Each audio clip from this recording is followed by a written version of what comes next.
de jeûne et prière de 21 jours. Et cette semaine, je l'ai clôturé avec le thème principal qui était « Opère un signe en ma faveur ». Et le sous-thème de cette semaine était « Seigneur, opère un signe de visitation en ma faveur ». Et aussi en la faveur de l'assemblée, en la faveur de la famille. Et ce matin, donc j'ai clôturé cette semaine par le thème qui était « Prépare-toi à la rencontre de ton Dieu ».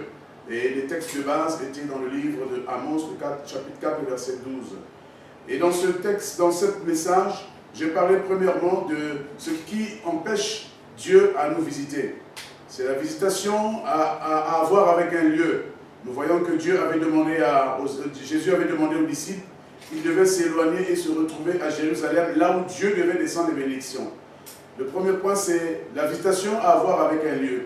Et le deuxième point, la visitation à avoir avec l'attitude du chrétien ou de l'Église. Les gens ne doivent pas être dans la distraction. Le deuxième point était la distraction.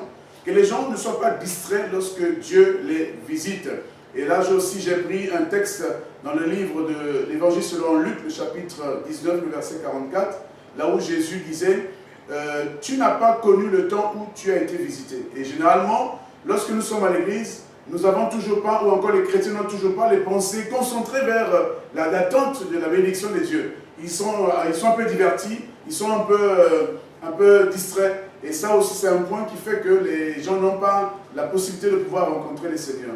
Le troisième point, c'est que la visitation ne devait pas avoir lieu s'il y a un désordre ou encore une division. Quand il y a le désordre dans sa vie, désordre dans l'église, division dans sa vie, dans son foyer, dans sa famille, division dans l'église, Dieu ne pourra jamais se manifester. Et là, j'ai montré un peu le comportement de Judas qui n'a pas eu cette bénédiction parmi tous les disciples du Seigneur, pour montrer quel est le comportement que Judas a affiché. Et malheureusement pour lui, il n'a pas participé à la bénédiction ou encore à la visitation divine par la descente du Saint-Esprit dans la vie des disciples.